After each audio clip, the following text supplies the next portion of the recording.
presenter Inaudible, but welcome to this lovely program where actually we'll be talking about the Auditor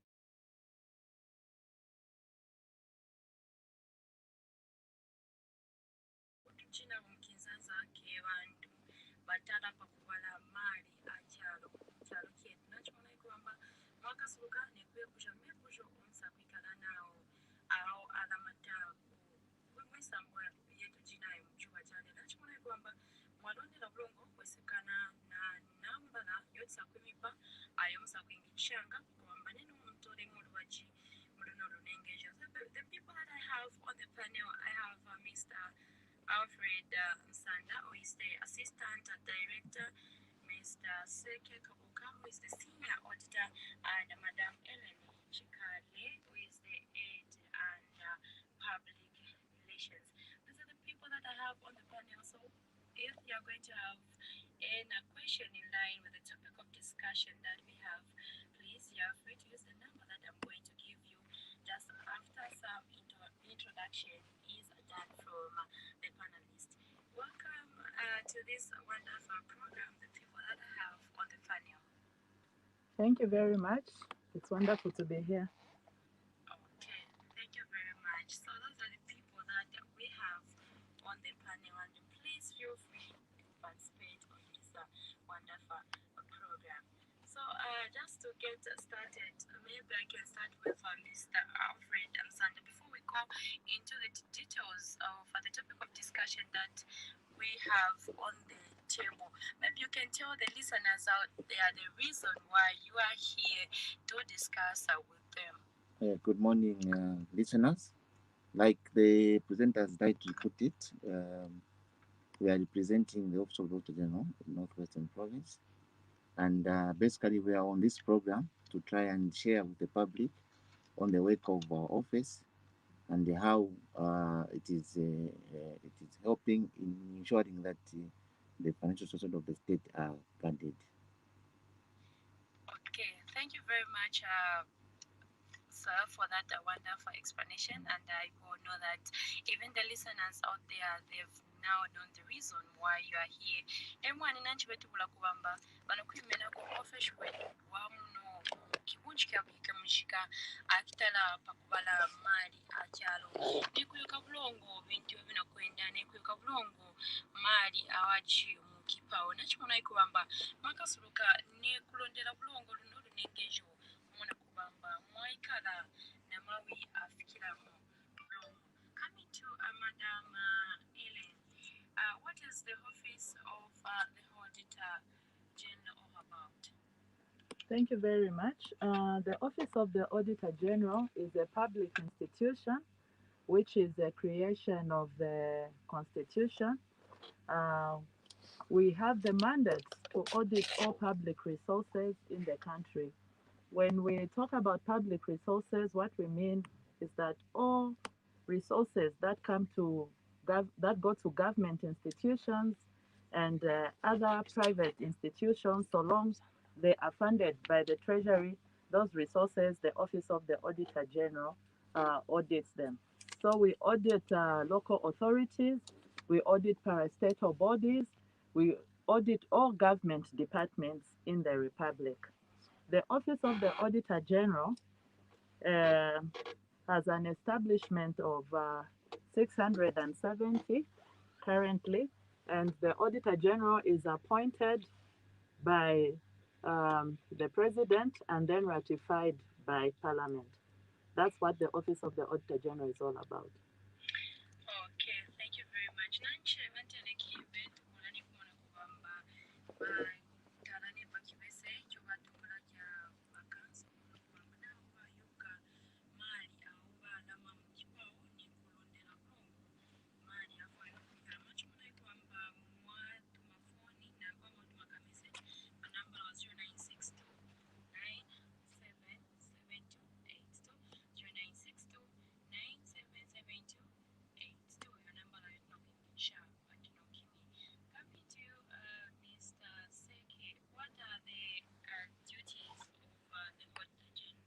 Yes, like the Madam Chikale has the right to put it, Some of these duties are outlined in the Constitution, that is the amended Act number 2 of 2016, which states that the Auditor General shall audit the state organs, the state institutions, the provincial administration, as well as the local authorities. So these are some of the duties. Now, I think we'll be, as we go on, we'll be discussing the details, like the type of audits that the Auditor General carries. I think those ones will be outlined as we go on. So otherwise, the duties are outlined in the Constitution, also in the Public Audit Act, and in the Finance Management Act. Okay, thank you for that wonderful explanation. Everyone, want to acknowledge me to look more kubamba mingiro yabo yani wa ni muhungu wa mishu abyalo kubamba nabona kuingira byonka nobingira kudonda nachukula kubamba mwatu mfoni ne kuyuka bulongo mingiro yabo nobingira banambala 0962 977282 0962 977282 nacho namba latinopingisha kumuna kubamba mwayuka ano maofishi abalamali mingiro ikwabo wayingira mchango mujina kwikusho abalamada obulungusa bwetu chinaye nachikula ikwamba mwakasuka ambo auno lunengejo kelunengejo beno ali abateli kumuna kubamba mwayuka bulungu abano bantu bachimukinzanza byobana kuingira ne kumuna kubamba mwaikala namawe afikira mu bulungu pamonobe banteleki ali amala kutereka kuna lunengejo nachi twatambulira ko bamo we have someone already on line this morning. Hello? Hello? Okay, we've lost that one. Please, you can kindly call using that very number that you've used so that you can also participate and ask a question in line with the topic of discussion that we have at hand. So, coming to Mr. Msanda, am I right? Is Msonda. Msonda. Yes, okay. Coming to Mr. Msonda, how is the office organized? Yeah, thank you very much. Like Mr. Seke put it, our office is the creation of the Constitution, and right now the setup is as follows. At the helm, we have. Sorry, Mr. Msonda, just hold on to your thoughts. We seem to have someone. Hello? Hello? Hello? Hello? Hello? Okay, we seem to have a network challenge. You can go now, Mr. Msonda. Thank you very much. Like I was saying, at the top of, at the helm of the office is the Auditor General, who, like we said at the beginning of the program, is appointed by the President, and that is the Constitutional Office order. Below him, we have the two Deputy Auditor Generals. We have a Deputy Auditor General in charge of audits. We also have a Deputy Auditor General who is in charge of corporate affairs. Then we have directorates. So I can just run through them. We have the Directorate of Ministerial, the Directorate of Provincial Prosperity, under which we fall, Directorate of Specialized, Revenue, Local Authorities, among others. Now, I must state here that apart from the Auditor General, who is appointed by the President, and of course the two deputy auditors, the rest are purely government. They are civil servants. All the directors are under civil service. They are appointed by the Civil Service Commission and the rest of us. So currently, that is the structure of the Auditor General. Okay, thank you very much for that wonderful explanation. Emwe bantereki inge kyakubamba pomwashinkula mawani sheno nokutereka kuno lunengejo alolot nokutala pa kibese na kwamba office aho bala mali akyalo nachi aruno lunengejo waletera kwa neba kumona kwamba moyoka bulongo mingiro ayingirwa nabano bantu tateula mukinzanza kumona kubamba nene pamono bebankikaje mwayuka mingiro ya kyalo yoina kwenda nachimona kwamba mwaka suluka ni kutuma phone pa namba la 0962 9772 82 0962 9772 82 yo namba letu nakuingisha paka kinoka kimye nachimona kwamba mwatu manangwa message ngecha kwamba mwakankalo kutuma phone pa yo namba la yembe na kupana nekuna kwamba mwaipusha kuipusho waisekana na mtu yetu china mukino kinzanza coming to Mr. Seke, you've been a senior auditor. How independent is your office? Yes, I think it's suffice to mention that the independence of any institution is governed by how the office comes into existence. So, as we have already alluded to, the Office of the Auditor General is very, very independent because, like we have indicated, the constitutions that we have just quoted, the Office of the Auditor General is appointed by the President, but in addition to that, is subject to ratification by Parliament. And we understand that Parliament is the representation of the people. And because it's like the people who have appointed the Auditor General. Just hold on to your thoughts. We try to allow this caller. M1. Rongo tumwani mwafika kwa ile shimwani. Rongo mwana mwana kutumina kwepi kabichi mwibanganyi mashina mwana.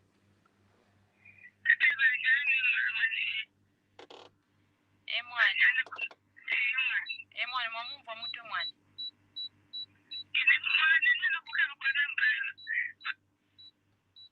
Okay, we've lost that one. You can go on, Mr. Seke. So, like I was saying, that the Auditor General is very, very independent. The Constitution actually indicates that in the selection of the assignments or in the execution of the mandate, the Auditor General is not directed by any institution or any body. The Auditor General is very, very independent. They select the assignments or the duties as they wish. Of course, they use certain parameters, say the risk-based, or if they feel that there's something that is going on in this institution, they carry out specific audits. They are not directed by anyone. So the Office of the Auditor General is very, very independent. Okay, thank you very much, Mr. Seke, for that wonderful explanation. M1 inachiwetu lumbulira kubamba aino office italapa kubala mali iwe napako kechi bikalapu kakunga kakwako nangwa ba department ikwako aya mukutwira mukona kwamba beba kula yako kila minangoje kwamba banda machalo oba saba nangwa babafukulapo mukulupi wakubetangisha minoba kinasangu yakwingikira pabugere kuna kwamba babala mali akyalo kwesekana bafana okuba nekulondaisha longo ndonda kuna kwamba bayuka mingino ya kyalo yoina kwenda nanchi munaye kwamba mwatu mfoni pa namba 0962 9772 82 0962 9772 82 yo namba la mafana kuingisha pakano kaki kuna kwamba mwatu la mulu waji mambo nolo nengejo kenengejo wa anweba banyikaji nacho munaye kwamba mwakasoka coming to you Madam Chikale, what are the types of audits the office is engaged in and why? Thank you very much. The office engages in three main types of audits, which is financial audits, performance audits, compliance audits, and also we have additional audits that are also carried out, which are information technology audits and forensic audits. So when we talk about financial audits, basically what we are doing in this financial audit is just to provide an assurance that the financial statements have been presented in a true and fair manner with respect to the organization's performance and financial position. Then when we talk about compliance audit, we are just assessing whether the provisions of the applicable rules and regulations are being complied with, and they are being followed. Then we also have the performance audit, which focuses on the three E's. That is auditing the efficiency, the effectiveness, and economy of all government programs and activities. So traditionally, over the years, we've been auditing, our audits have been financial. That is where we just look at whether there's a fair representation of the financial statements, if they are true and fair. But now we are going a step further to look at whether uh, we have complied with the authorities. We've also met the efficiency, the economy, and effectiveness of all government programs. We are trying to see, has there been impacts on these government programs that are being undertaken by the government? Then additionally, we talked about the information and technology audits, where we use um, we interrogate systems. As you know, government has now gone into uh, processing their work processes using the various systems, the systems which are in place, and our office goes in to interrogate these systems if the information they're generating can actually be relied upon. Then when we talk about forensic audit, basically this is an examination of an institution, and the evidence that we pick or is used for prosecution. So where we suspect there's been a fraud, we go in and conduct forensic audit and investigation so that we can help the courts of law in prosecuting some of these cases. In a nutshell, those are the types of audits and the reason why we undertake them. Okay, just on that, there's a message which is actually this person wants to know on how you're determined, especially to work with the current government, it being a new government. Yeah, thank you so much. I think like it was said in the beginning by Mr. Seke about the independence of the office. If you've been following the media reports on what the new government intends to work, I think for us, we are up and running. I think we are equal to the task, especially that we've been carrying out the types of audit which Madam Skari alluded to, and I'm sure we'll do our best to try and enhance the aspect of transparency and accountability, especially that now we are taking, like, recently we have been undertaking audits relating to COVID. So some of the issues, and then we are also doing ad hoc audits. We do undertake special audits, and recently there was a creation of a new directorate which looks into affairs to do with local authorities. And it's interesting to note that we have had reports which talks about how councils have been failing to manage the buses and markets. So we are up and running, and I think we are in tune with the dictates of the new government. Yeah, just to add on what Mr. Msonda has said, I think the government has set a tone on the top. Like the good example that he has given about the collection of revenue in the markets. When you check the Auditor General's reports, the past reports on the local authorities, you will discover that one of the issues that has been raised there is under collection of revenue. And then we've always raised issues to say, why is government under collecting the revenue, especially from bus stations, from markets?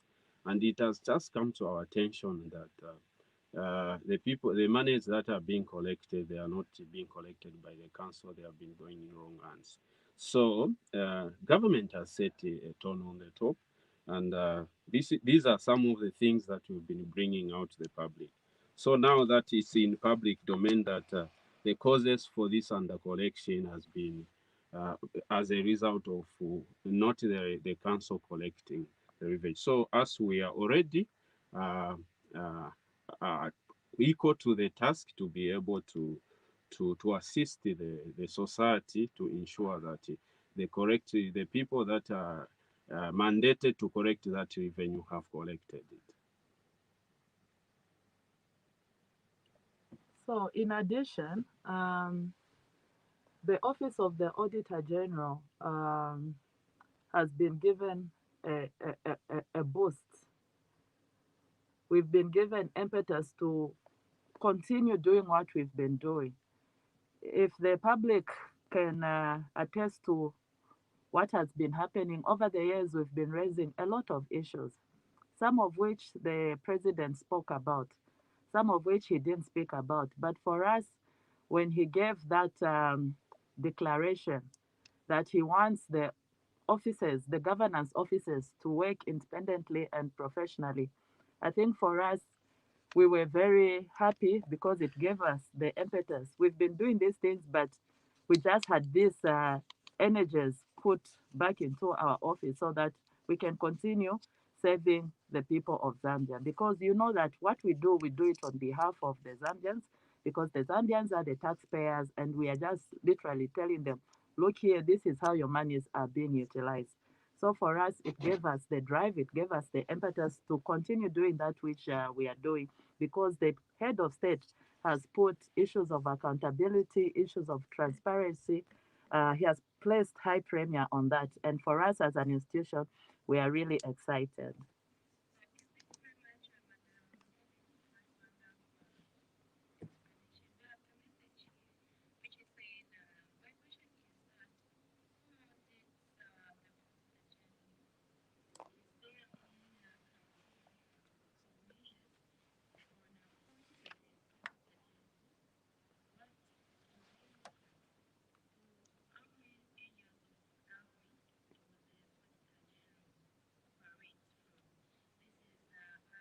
I think it has to. Pub, Probably you can repeat repeat the the question. question. We didn't speak it from this end. Okay, so the question again is, or the message is saying, my question is that who audits the Auditor General? Okay. Is there any criteria or measures on appointing the Auditor General? What do they look at? So how many areas of government do the Auditor General operate from? This is Akim from Solwezi. Thank you very much. I'll start with the first question. Who audits the Auditor General? Apparently, this question has been asked on several forums. The current arrangement is that the Auditor General, by constitution, is empowered to appoint auditors. There are two ways. One, the Auditor General can, within the organization, appoint auditors. That's one way. The other one is that we also, the Auditor General, again, constitutionally, is empowered to appoint external auditors. Right now, I think we have external auditors who usually appoint us, and then they follow the same procedure to present the report to the secretary to the cabinet and on, and action is taken against that. Then, as for the criteria for appointing the Auditor General, I think again this is outlined in the Constitution, Section 249, which states that there shall be an Auditor General who shall be a public office, and then it should be ratified and appointed by the president. So the criteria is well spelled out. The qualifications are also spelled out in the same article. So whoever is appointed to this position must be carefully scrutinized, vetted, and then the name submitted to Parliament, where there is a special select committee who ratifies that person. So it's a very straightforward issue. Unless Madam Chikari might want to say something Yes. additionally on who audits the Auditor General. Well, this question has been coming on every forum. And rightfully so, the public want to know who audits the Office of the Auditor General. The public may wish to know that Office of the Auditor General, like any public institution, receives public funds. So, granted, they are supposed also to be audited. The Constitution states that the auditor of all public resources is the Auditor General. But because of corporate governance, we want to see good corporate governance out there. The Auditor General has subcontracted the audits of his office. Because when you look at the office of the Auditor General is at policy level. So the one who's being audited is the controlling officer. Mr. Msonda, when he was giving you the organizational structure, we have two deputy auditors general who are both at the level of permanent secretary. One is in charge of audits, then the other one is in charge of corporate services, and she is the controlling officer. So the Auditor General appoints auditors to audit the Deputy Auditor General in charge of corporate services, who is the controlling officer. And over the years, we've been appointing private auditors. Currently, the auditors of the office are Newton Lungu and Associates, who are auditing the office. And for the last 4 or 5 years, or even more, the office has had clean reports in terms of audit, for a simple reason that we need to walk the talk. We need to lead by example. So we can't have a moral ground to audit others if the same issues which we are finding in other institutions, we also have them. So for good corporate governance, this function has been given to a private auditor, and should the private auditor find issues, the Auditor General will consolidate those issues in his report and take to Parliament. Some time back, during the former Auditor General, Ms. Anna Chifungola, the controlling officer then was taken to Public Accounts Committee for having had not utilized funds from the previous year. So for us, that was a wake-up call. We said we can't also be seen to be found in these issues. And that was like 10, 11 years ago.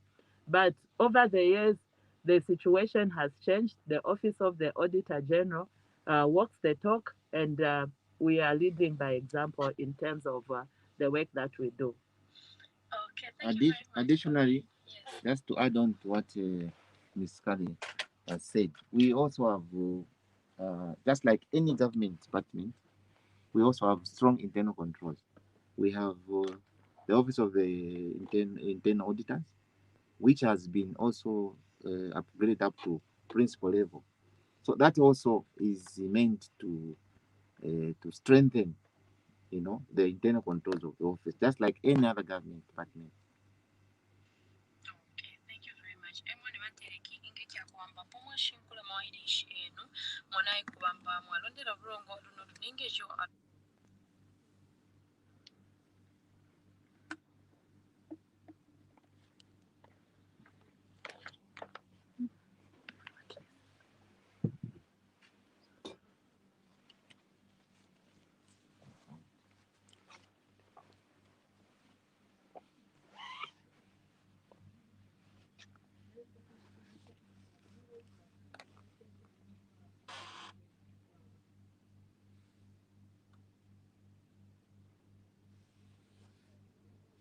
There's no sound.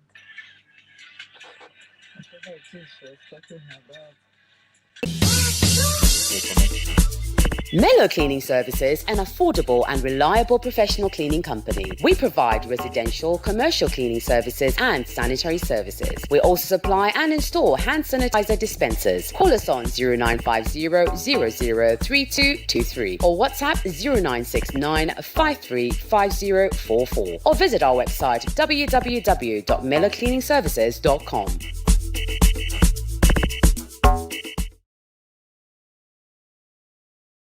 And here, basically.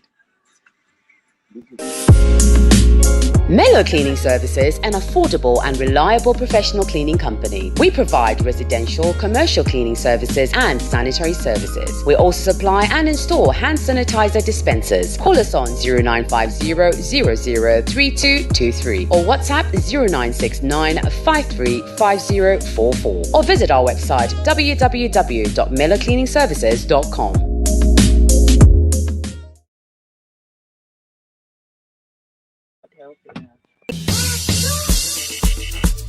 Mellow Cleaning Services, an affordable and reliable professional cleaning company. We provide residential, commercial cleaning services and sanitary services. We also supply and install hand sanitizer dispensers. Call us on 0950 003223 or WhatsApp 0969 535044 or visit our website www.mellowcleaningservices.com.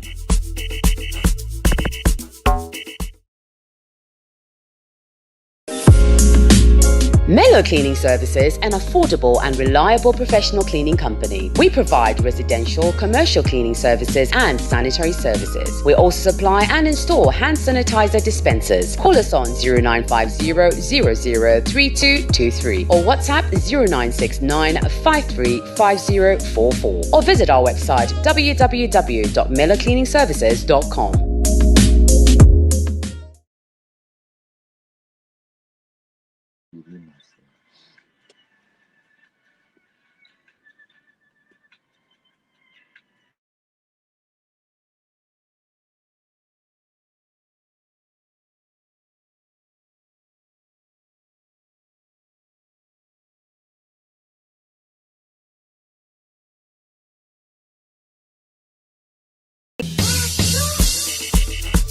Mellow Cleaning Services, an affordable and reliable professional cleaning company. We provide residential, commercial cleaning services and sanitary services. We also supply and install hand sanitizer dispensers. Call us on 0950 003223 or WhatsApp 0969 535044 or visit our website www.mellowcleaningservices.com.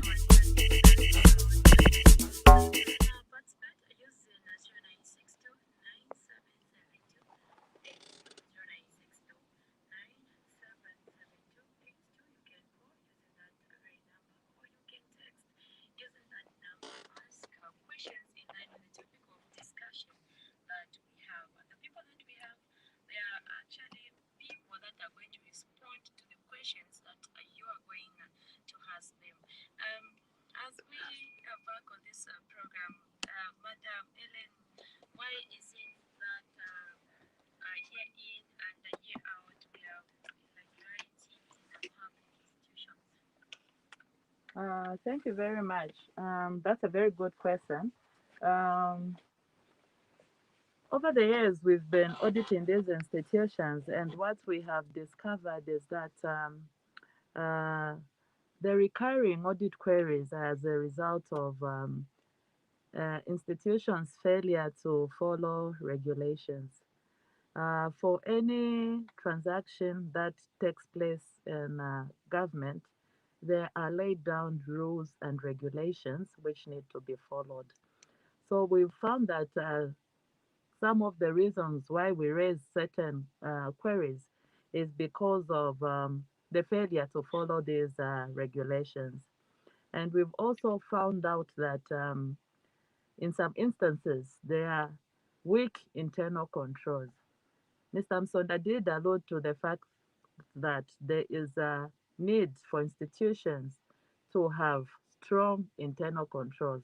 What strong internal controls do is that they ensure that rules and regulations, financial rules and regulations, are actually being followed.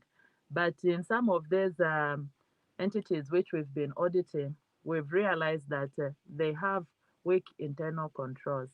And also the other reason could be the failure to discipline an erring officer. You will find that an officer errs, and instead of the controlling officer disciplining the erring officer, that officer will be transferred. Maybe from Solwezi, they'll be transferred to Kasempa. What you are doing is you're transferring a problem because that officer hasn't been disciplined. That officer will go and repeat the same offense that he or she did here in Solwezi. I'll leave it for my friend maybe to also add, Mr. Seke. Yes, just to add on what Ellen Chikale has indicated, in some instances, you find that when a new regulation has been passed, for example, we have the the Finance Act that has been passed, people don't take time to read the provision there to guide the transactions that they are supposed to undertake. So we are encouraging our clients that they should read these regulations.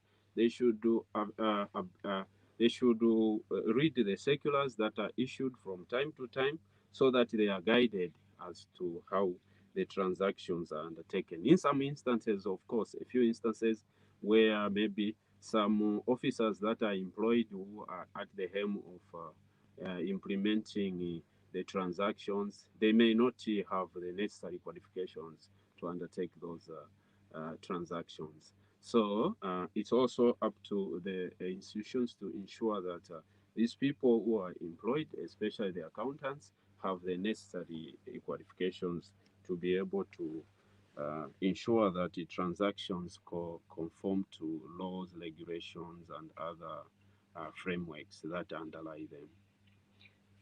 Okay, so just on that, Mr. Siki, I was following for the time that you were explaining.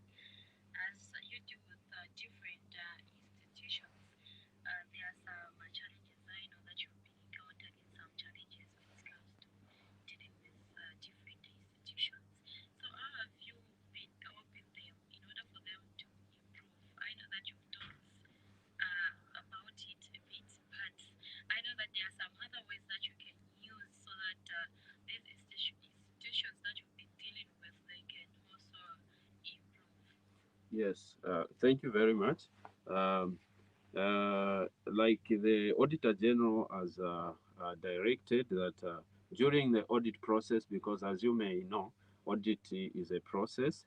It starts from planning, it starts from engagement with the clients, then you get to the ground, you do the executions, and then at the end of the day, you produce the report. Of course, even there, before it is published in the Auditor General's report, there is a lot of engagement with our clients.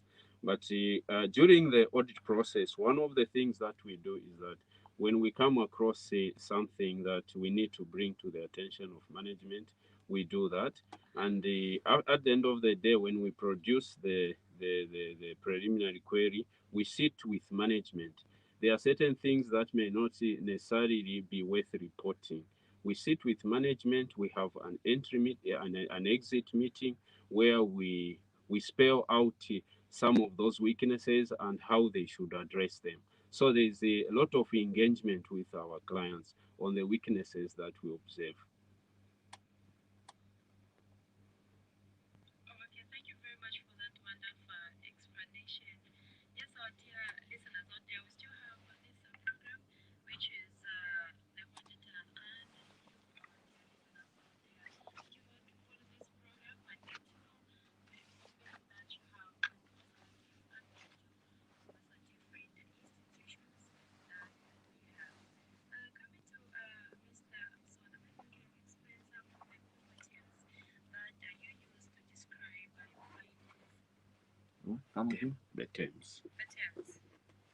Oh, thank you very much. I think I'll ask Mr. Sege to explain on that one. Okay, thank you very much. Some of the common terms that are used in the Auditor General's report, for example, I think there's one which is very common, misapplication of funds. There's misappropriation of funds, adverse expenditure, wasteful expenditure, unaccounted for funds, revenue or irregular payments. Now, the most interesting ones are the misapplication and misappropriation of funds. Sometimes these words are used interchangeably.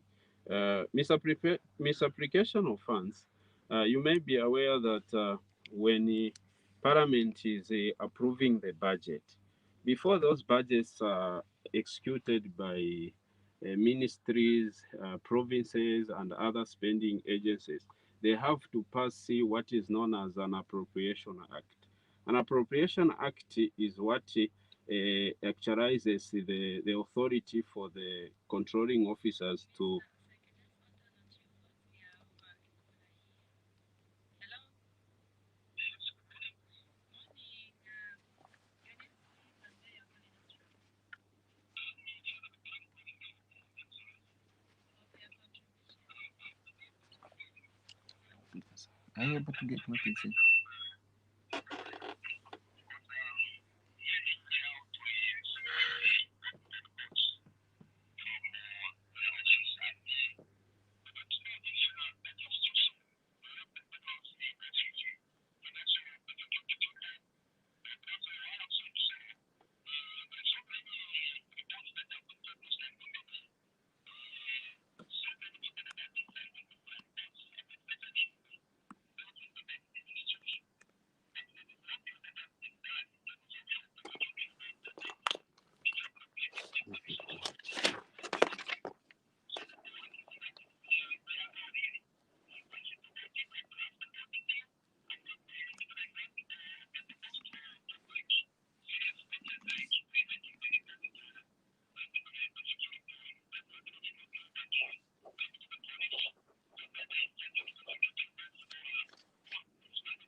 Yes, I can take that one.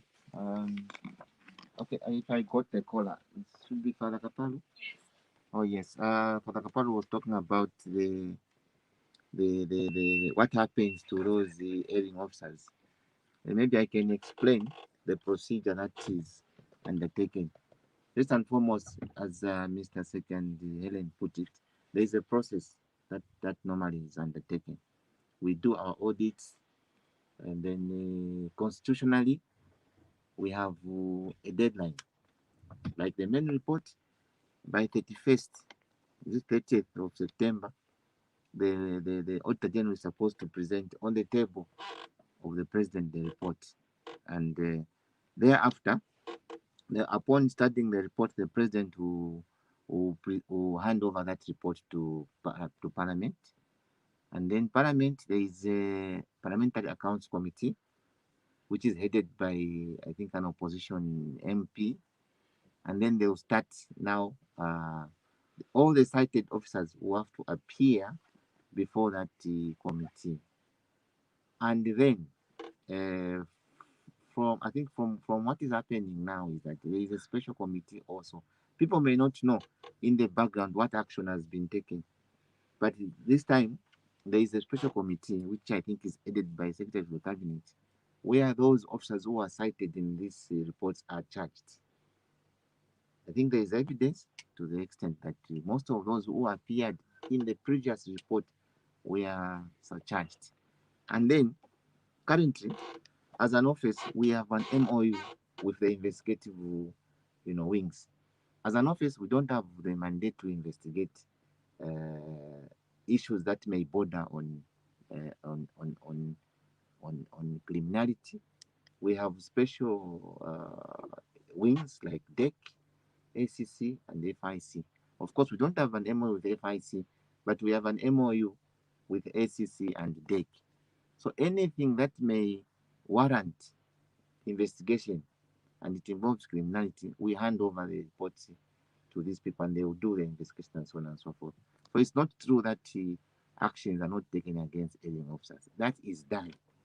And I think it's in public domain that officers that have been found, we may not cite cases, but working with DEC and ACC, people have been brought to book and action has been taken. Maybe my Madam Chikari may want to add on something to that. I think you've ably answered. That's the process which we follow through. Once the report is out, it goes to a select committee known as the Public Accounts Committee. Their controlling officers are given a chance to respond to the queries. And then the committee comes up with recommendations, which recommendations are sent to the main house. The report is debated and adopted in the main house. Thereafter, the secretary to the treasury is given 60 days in which to come back with a treasury minute, or what is called the action taken report, where he will detail the kind of action he has taken on each of the audit queries which the Auditor General has raised. But before that, also the Secretary to the Cabinet is furnished with the report and he's also briefed on some of the issues in that report. The Secretary to the Cabinet, being the highest civil servant in the land, also takes action on those who are cited. The permanent secretaries, some of them have been suspended, some of them have been relieved of their duties, and so on and so forth. But drilling down, you'll find that some of the issues where there've been an overpayment or irregular payment, officers have been asked to pay back. So deductions are running, corrective action is being taken. I submit. Okay, thank you. There's a message here which is coming from Victor within Solwezi, which is saying you're under which ministry? Did you audit the 48 houses and the fire tender? Yes, Victor. We are not under a ministry. We are a creation of, like, if you have been following the program, our office is created under Article 249 of the Constitution of Zambia. So we are a department, a government department, which is specifically entrusted with the auditing all public institutions that receives government funds. So we audit all government institutions. As long as they receive government funds, we are the ones that audit them. So we don't fall under any ministries, but we are an independent organization charged with the responsibility of auditing all institutions that receive government funds. Unless I didn't get this other question. No, actually, he was also talking about you auditing the 48 houses and the fire tender. Madam Skari might be privy to that information. Okay, like Mr. Msonda has said, we are a creation of the Constitution. So our office is established under the Republican Constitution. We are a public office. We are the people's office. In terms of auditing of 48 houses, the 48 houses, I think maybe I can just come in there. Okay. I think from what we have been reading, those 48 houses are under investigation by ACC, if I'm not mistaken. Yes, yes. Yeah. So as long as it is outside what was agreed, what was appropriate, to borrow Mr. Seke's words, everything that we audit goes through Parliament. Very soon there will be budget presentation, right? That budget, once it is approved by Parliament, that is our starting point. So anything outside the budget, we don't audit unless there is a public outcry. That's when we may move in. But for other issues which may not be specific to what we mandated by Constitution, then other investigative wings like ACC, DEC may come in. So to answer the question for that caller, we only audit things that are appropriate by Parliament, or it's of a public concern, then we may move in. Okay, so there's another message Mm. which is saying you said the Auditor General is at police level, and according to the reference you made in the Zambian Constitution, why can the Minister of Finance audit the Auditor General? Or is it that the Auditor General is a higher position than the Minister of Finance? I'm not understanding. Where does the AG report to, and is to the President? Is that not a direct reporting into the procedure? Okay. Mr. Seke may pick that question up. Yes, I think well, unless the caller is joining us, I think right from the beginning, Mr. Msonda explained on how the reporting is done. I think the mandate of the Auditor General is derived from the Constitution. Someone is mentioning, doesn't it fall, if I got it correct, doesn't it fall under the Minister of Finance? Yes. I think what outlines or what spells out the functions of any office is the provision, the laws, the act, and all those things. So it's the mandate.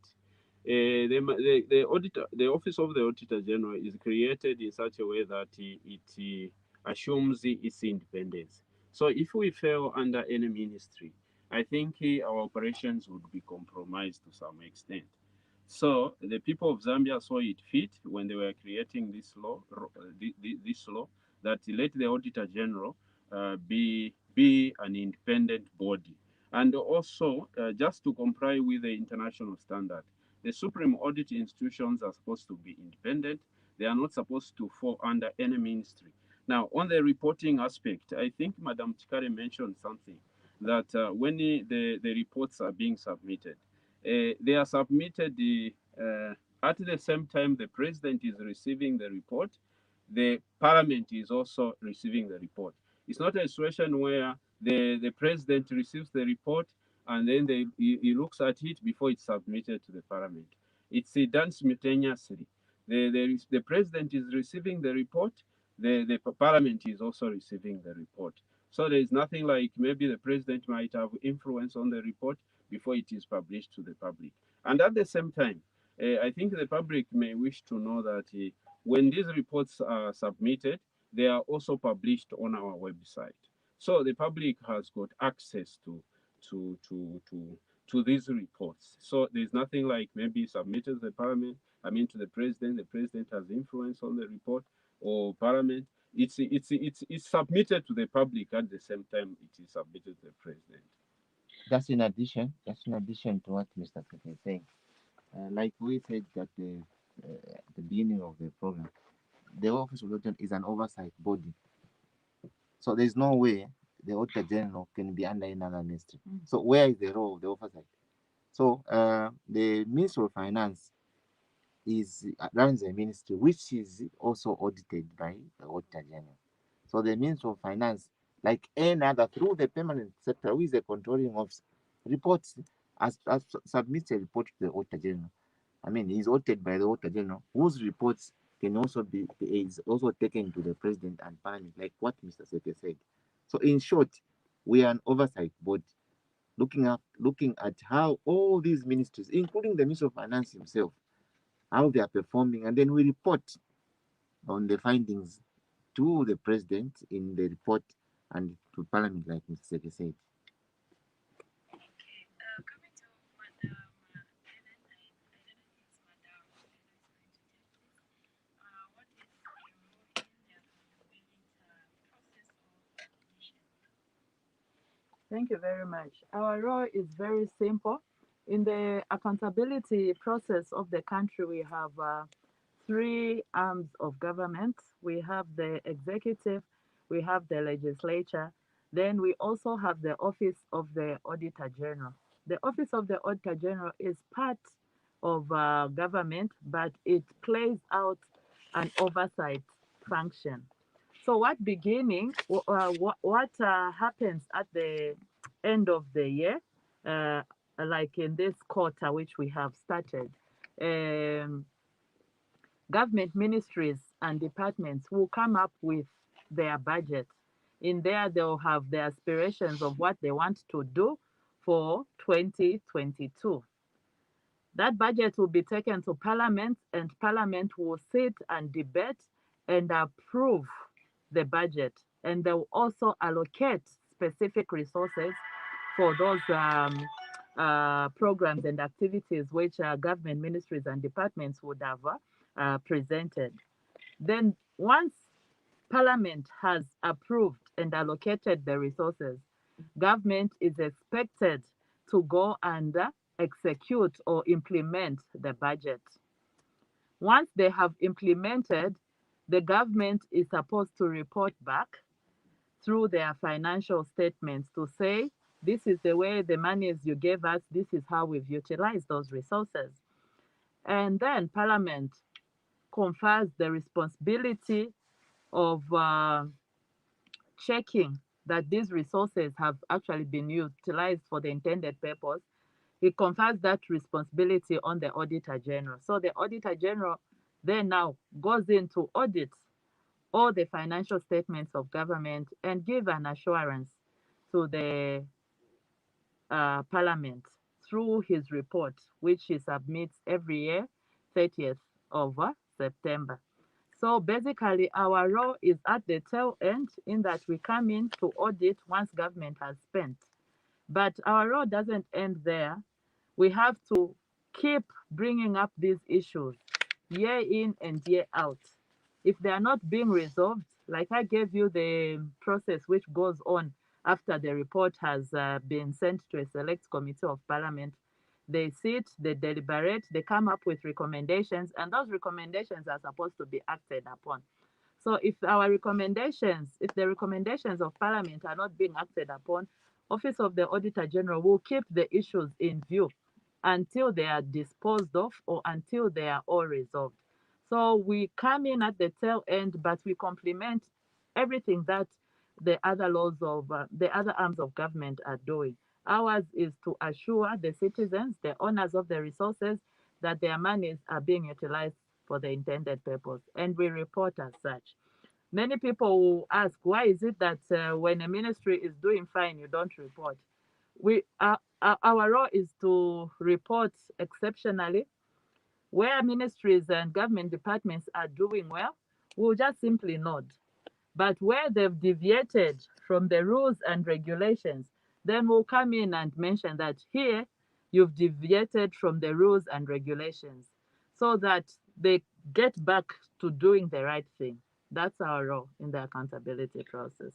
Okay, coming to Mr. Msonda, is action ever taken on the reports that you produce? Yes, I think I didn't mention that. There was a question that was asked by Father Kapal, if I recall. Yes, action is taken. Like I said,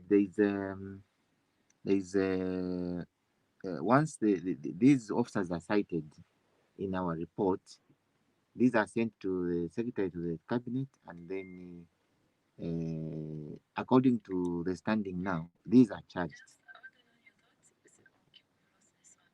You can continue. Yes, I was saying once these officers are cited in our report, and then they appear before the Parliamentary Accounts Committee, I think under the current standing is that they are all charged.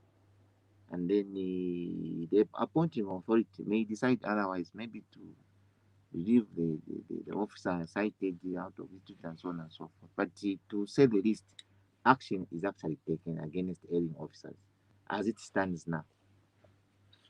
Maybe I can also just add, um, action is taken at various levels.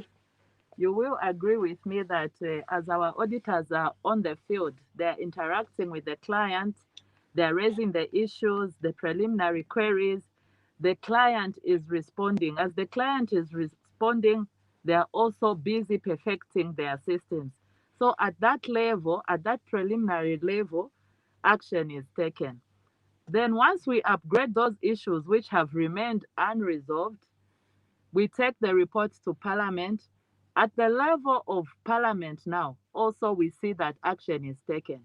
Those are the issues which Mr. Msonda was talking about, that people are surcharged, people are told people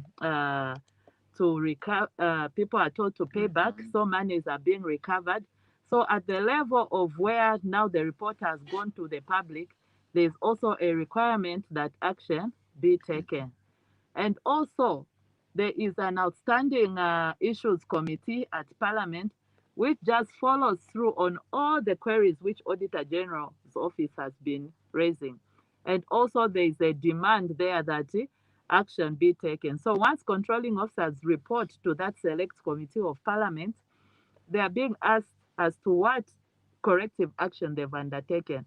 Then once they submit their submission to Parliament, Office of the Auditor General, Ministry of Finance and Parliament, they go and ensure that they ask the Auditor General to go and verify. Once we are satisfied as Office of the Auditor General that indeed action has been taken, the issues are dropped. So those are the various levels where action is actually taken. Okay, coming to Mr. Msonda, what is the impact of your work? Thank you very much. Suffice to say, the impact of our work has actually been felt in most institutions that we audit. And I must mention that our current Auditor General is very, very specific about the impact of our work in this government means that we audit. For example, we have had issues like issues of irregular payment of housing allowance. People who were getting housing allowance when they were not entitled to. So when these cases are cited, we recommend that the money be recovered. And if you go to most of these institutions, the officers who were cited are actually paying back. They're actually paying back the irregular housing allowance that they were getting. The same applies to these other allowances. We have had officers who were getting these for which they were not entitled.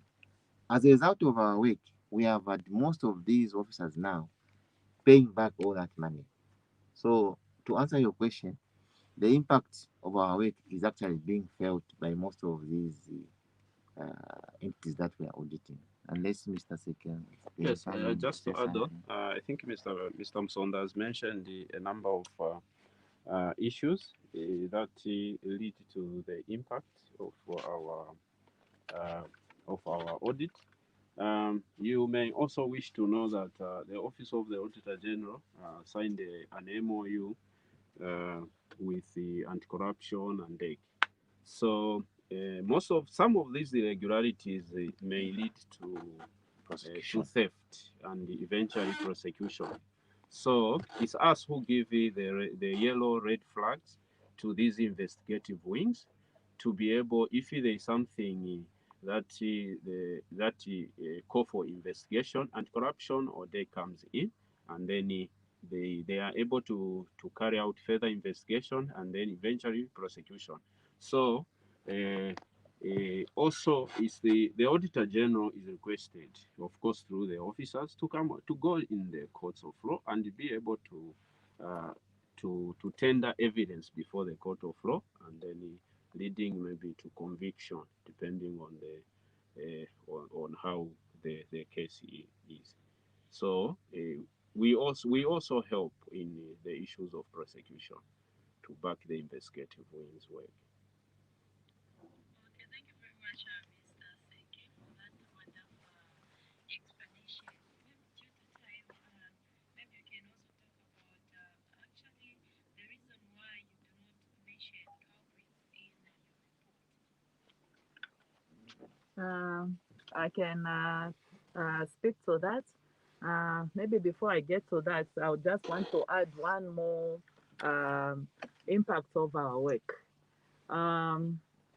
The mere fact that institutions know that the Office of the Auditor General will be auditing them in subsequent years, it also acts as a deterrent effect. We've seen instances where members of staff say, no, the auditors, if they come next year, they'll find this thing. So they wouldn't want to be caught napping. So the mere fact that they know that auditors will be visiting their institutions, it's also helping in terms of preserving public resources, as the case was. The reason why we don't mention culprits in the report of the Auditor General is that when we audit as an institution, we are auditing an institution and not an individual. So in this case, when we go into provincial administration, we are auditing the controlling officer because he is at the helm of the province. But he doesn't work alone. He works with individuals who carry out some of these functions. So we have a particular reporting framework whereby at preliminary level, when we are raising these issues, the names of the erring officers are reflected in those preliminary reports that we issue. For a simple reason that the controlling officer is expected to know who has committed this offense so that he can immediately take corrective action. But as the report progresses now, we follow international standards. And those international standards speaks to the fact that names should be dropped off and the person where the buck stops at is the one who should now own everything that happened in that institution.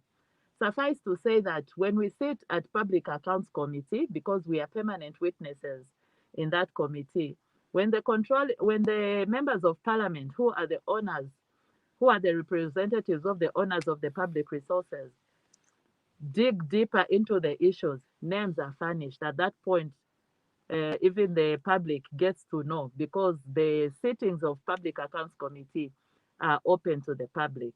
So that's how we carry our work. Yes, we know that when we name the perpetrators of these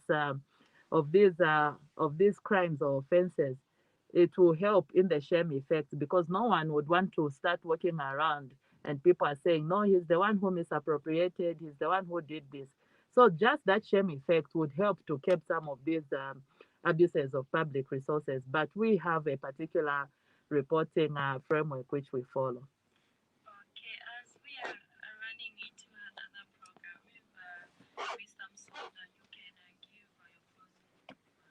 Thank you very much. Otherwise, we are grateful to all the listeners for having found time to listen to this very important program. Our offices are open. The public, you are free to come to our offices, which are located along College Road, Solwezi College Road. You are free to come and interact with us, find out on our work, and all that you'd want to know about our offices. I would want to ask Madam Kari to also give some concluding remarks. Thank you very much. By way of closing, I just want to appreciate the people of Northwestern Province, Solwezi and other surrounding areas for finding time to listen into the program. This is the Auditor and You radio program. It's not the last of its kind. We want to have more where we can engage with you, members of the public, because we realize that information is power. And once you are armed with information, which comes from our reports and the work that we'll do, it will help in decision making, which will bring about good service delivery as well as the development that the province has been yearning for. So we want to partner with all of you in reporting of any misuse of public resources. As members of the public, you are encouraged to take keen interest in the report of the Auditor General. This is what citizen activism is all about. Where you see that something is going wrong in your community, please come to our offices, feel free. We will attend to you. And we are assuring you that we have a whistleblower protection policy where we won't mention your name, but we'll take the information which you've given us in confidence. So thank you very much for this opportunity, and we hope to engage more with you. I thank you. Just as a spice up the program, some people may not be able to understand what you have been saying. Since I would ask Mr. Seki to just conclude in the local language, which is Kaonde, to sum up on what we have been saying. Yes, Jawa Matu Asante wa Msonda. So, ateba ba Auditor General's office located along awamukaka ya college. So nge kintu kyonse nangu aba suspect mba kujibya na kubiwa mu institution yetu nanga mu offices yetu byabula kufainwa nanga bya bwivi nanga bya mashikakanwa. Twende kulomba banjikazi bonse kwa mamba bo byepi bafana kuya ku office kwetu kwa be baba report byonka byo bamba madamu Chikale kuji policy yotu jina ya kwa mamba nge muntu witubura byeno kubiwa byabula kufainwa nanga baba report kechi tuba disclose machina abo ku public ne tukafyatu byonka byo mwana byo na ukiba namba banjikazi betu bayuke byo